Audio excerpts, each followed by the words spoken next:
"Prove it." Mr. Cornelius Blake's voice cut clean through the clatter of dessert forks, and every head at the editor's table turned as one, mine included, my brandy glass halfway to my lips and quite forgotten there. "I am Bartholomew Ives, editor-in-chief of this newspaper for 11 years now, and I have sat through a great many annual dinners in that banquet hall, the toasts, the tedious anecdotes about libel suits, the tired jokes about deadlines. I had never once seen the room go so suddenly, completely silent. The hall itself deserves a word, for it was not our usual dining room, but the great banquet hall the paper hired each year for the occasion, its high windows draped in velvet against the London night, its long tables dressed in white linen and heavy silver that had been polished, I am told, for 2 days beforehand by the hotel's own staff. Gas chandeliers threw a warm, steady light over some 60 of us, editors, leader writers, critics, and their wives, all in evening dress, the room thick with cigar smoke and the smell of roast goose and good claret. In the far corner, brought in that afternoon on the insistence of the Entertainments Committee, stood the Broadwood Grand, closed and largely ignored until that moment, a handsome ornament nobody expected to matter. It had begun, as these things often do, with a boy who did not know when to hold his tongue. Walter Coombs was 19 years old, an apprentice in our composing room, a quiet lad with ink permanently worked into the creases of his knuckles, who had been carrying a tray of coffee cups past the critic's table when young Mr. Price, half in his cups already, called out to him in fun, "Coombs, is it true you play the piano? Setting type all day and tickling ivories all night, are you?" And Walter, red to his ears, had only meant to be polite when he answered, "I do try, sir, a little." He ought to have said nothing at all. Cornelius Blake was seated 3 chairs down, and Blake, as everyone in London who read our arts pages knew, was not a man given to letting a little pass unexamined. He had trained at the Leipzig Conservatory, had played for royalty in his youth before his hands grew too proud for the concert stage, and turned instead to judging other men's hands from behind a critic's pen. He was not cruel. I want to be fair to him, for what came after proved his character sounder than his manner that night. But he carried about him the settled, immovable condescension of a man who has decided, once and for all, what a typesetter's apprentice is and is not capable of. He set down his cigar.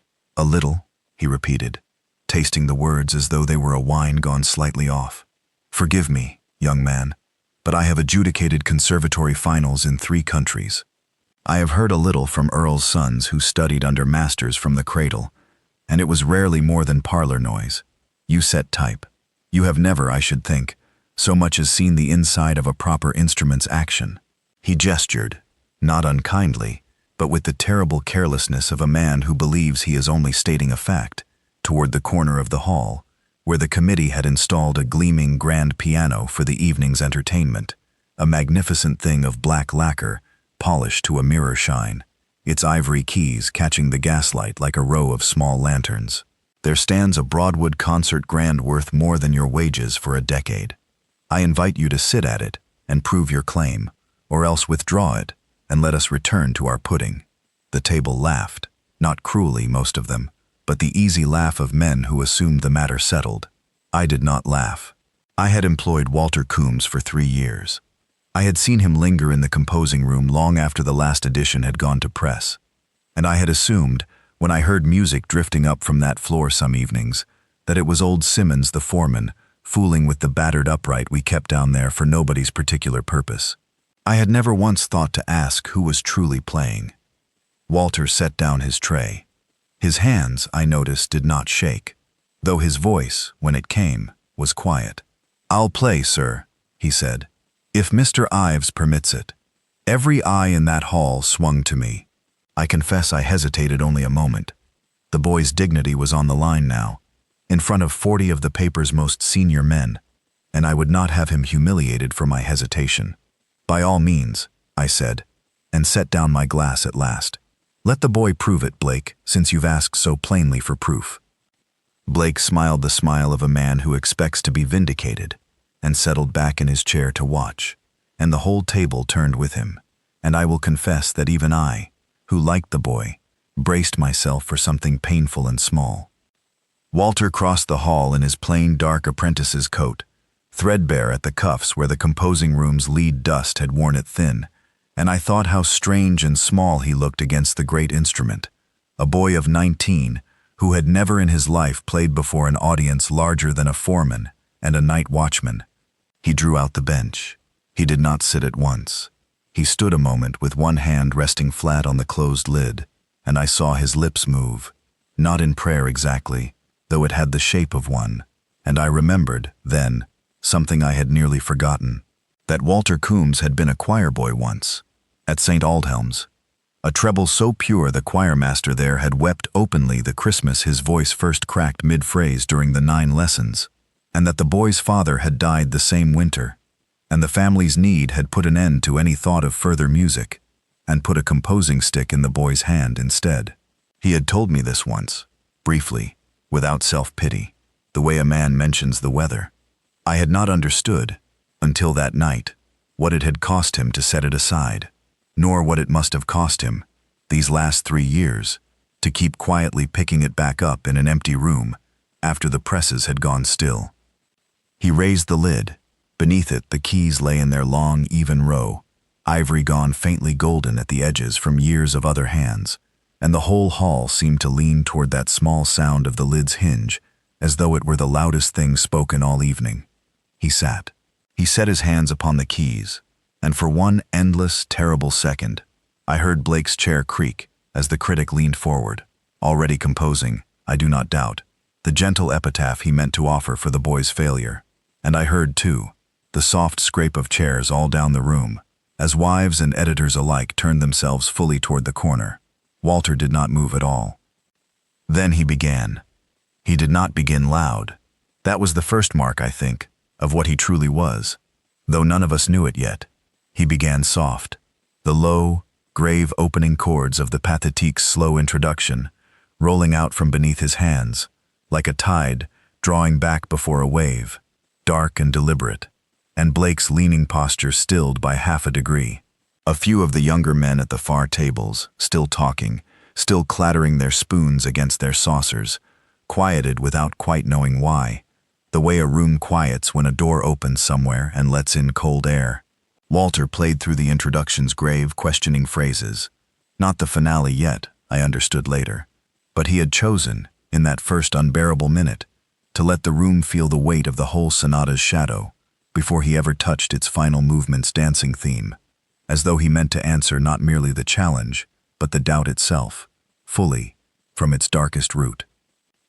Then his right hand lifted, and came down, and the rondo began. I have heard that theme played by concert men in proper halls, gentlemen, and I tell you honestly that I have rarely heard it played with such immediate, unguarded joy. It came skipping out from under his fingers, light and quick, a melody that seems almost to laugh at its own sorrow, turning grief into motion, and Walter's whole narrow frame seemed to loosen as he played it, the stiffness of the apprentice boy in his ink-stained coat falling away, until he was, for those minutes, only a young man and a piano, and Beethoven's own hand, reaching down across 100 years to move through his. His eyes were closed. I do not believe he saw any of us at all. His fingers moved over the keys with a precision that owed nothing to fine breeding, and everything, I understood later, to 3 years of solitary practice on an instrument with 2 dead notes and a pedal that stuck. He had trained himself, in that unlikely school, to a discipline no comfortable upbringing could have taught him half so well. The melody leapt and turned and returned, each time dressed a little differently, now bright and staccato, as though laughing outright, now slowing into a phrase so tender it seemed almost spoken rather than played, and through it all his right foot worked the pedal, with a musician's instinct for exactly how much air a phrase needed before it closed. I noticed, too, how he shaped the little silences between phrases as carefully as the notes themselves, letting the room's held breath become part of the music, so that the piece seemed to be built as much of what he withheld as of what he gave. The room turned. I watched it happen the way one watches weather change, not all at once, but table by table, spoon by spoon setting down, until the great hall that had rattled with 40 conversations, not 5 minutes before, held nothing but the piano's voice and the low hiss of the gas lamps. Old Mr. Denholm, our longest-serving leader writer, a man I had never in 11 years seen moved by anything softer than a good sentence, set down his fork with a small, involuntary sound. Price, who had started the whole business in jest, sat with his mouth actually open. And Cornelius Blake, I watched him closest of all, for I confess some part of me wanted to see his face in that moment. Cornelius Blake had gone entirely still, his cigar burning forgotten to ash between two fingers, his eyes fixed on Walter's hands with an expression I had never once seen a critic wear in that hall, which was not skepticism at all, but something closer to reverence, and beneath the reverence, the first threads of something that looked almost like shame. The rondo's theme returned, as it always does, again and again, each time transformed, now questioning, now defiant, now tender almost past bearing. And Walter carried it through its turns with a musicianship no one in that room could any longer pretend was accident or luck. His left hand drove the rolling bass figures with a steadiness that never once faltered, even as the melody above grew wilder, more urgent, climbing toward the movement's stormier passages, and I found myself gripping the edge of the tablecloth without knowing when I had reached for it. There is a passage, gentlemen, some 2 minutes in, where the music seems to gather itself and hesitate on the threshold of despair before the theme returns one final time, brighter than before. And when Walter reached it, when that hesitation broke and the melody came dancing back into the light, I heard, quite distinctly, a woman 2 tables over give a small, helpless gasp, and I understood I was not the only man in that hall with tears standing unshed in his eyes. In the final page, the theme comes round once more, faster now, gathering itself for the close, and Walter met it with both hands, driving hard through the last runs, his whole body bent forward over the keyboard, as though he might climb inside the instrument itself, and I remember thinking, quite absurdly, that I had never before watched a man wrestle joy so completely to the ground. He finished with the theme flung upward, bright and full, the last chords ringing out into a silence so complete I could hear the gas lamps hiss. Walter's hands came to rest on the keys. He did not move. For 3 full seconds, I believe, no one in that hall breathed at all. Then the room broke apart into applause, the like of which I had never heard within those walls. Men on their feet, glasses forgotten, old Denholm pounding the table so hard the china jumped, Price shouting something incoherent and joyful. And through it all, Walter sat at the bench with his head bowed, breathing hard, a boy of 19 who looked, in that instant, both entirely spent and entirely transformed. Cornelius Blake rose from his chair before anyone else had quite finished standing. He crossed the floor alone, through the crowd already gathering round the piano, and I moved close enough to hear what passed between them, for I would not for the world have missed it. Blake stood before the boy a moment, and I saw him swallow once, the way a proud man swallows when he is about to say something that costs him. "I have adjudicated conservatory finals in 3 countries," Blake said again, but softly now, and there was no taste of mockery left in the words at all. "I withdraw every syllable of what I said to you an hour ago. That was not a little, Mr. Coombs. That was playing I would travel to hear again." He put out his hand, and Walter, still half breathless, took it. "Who trained you?" "No one, sir," Walter said. "An old upright in the composing room, and whatever I could remember from choir, and whatever I could puzzle out on my own of a Sunday from borrowed sheet music. I never had a proper master." I watched something move across Blake's face at that. Surprise, certainly, but beneath it, something rawer, a critic confronting the size of his own error, and he said, quietly enough that only those of us nearest could hear, "Then God help the rest of us, if this is what London's overlooked boys can do without one." He did not let the matter rest there, and this, I think, is the part of the story that does him the greatest credit, more even than his grace that night. Within the fortnight, Cornelius Blake had written, in our own paper's arts pages, under his own respected name, a column that named Walter Coombs plainly, and praised his playing without a shred of the reserve critics so often hide behind. He did not stop at praise. He used his own standing to see the boy placed, at last, under proper instruction, arranged, at his own expense I later learned, though he never spoke of it himself, for Walter to study formally with a teacher of real distinction, the sort of master a typesetter's apprentice could otherwise never have hoped to reach.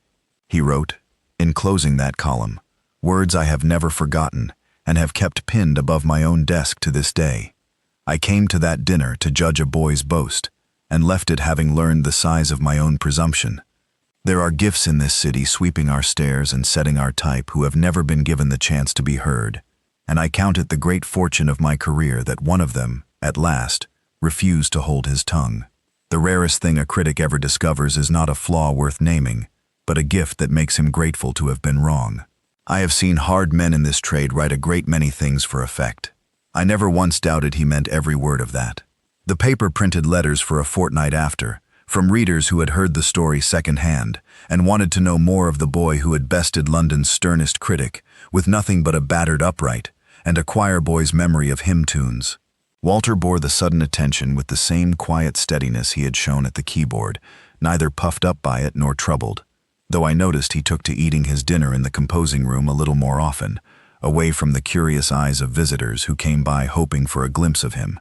His teacher, when he began lessons that autumn under the master Blake had found for him, is said to have remarked within the month that he had rarely met a pupil with so little vanity and so much hunger to improve, which I thought, when I heard it, the truest compliment the boy could have been paid. Walter Coombs still sets type for this paper some mornings, though not so many as before, for his evenings now are given more and more to the piano, and there is talk, real talk, of a proper recital hall by next spring, with his name already spoken of for the program.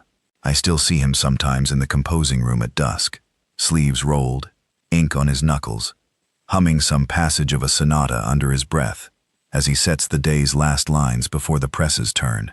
And I think of that night often, of a boy who had folded his music away out of duty and need, and a proud man's challenge that, meant to expose him, instead gave him back to himself. I have edited this paper for 11 years, and printed 10,000 stories across its pages, but I have never once set down words that meant more to me than these, because I was there in that hall, the night an overlooked boy sat down to prove a critic wrong, and proved instead, to every one of us, what patience and love and a battered old upright can quietly make of a life no one thought to notice.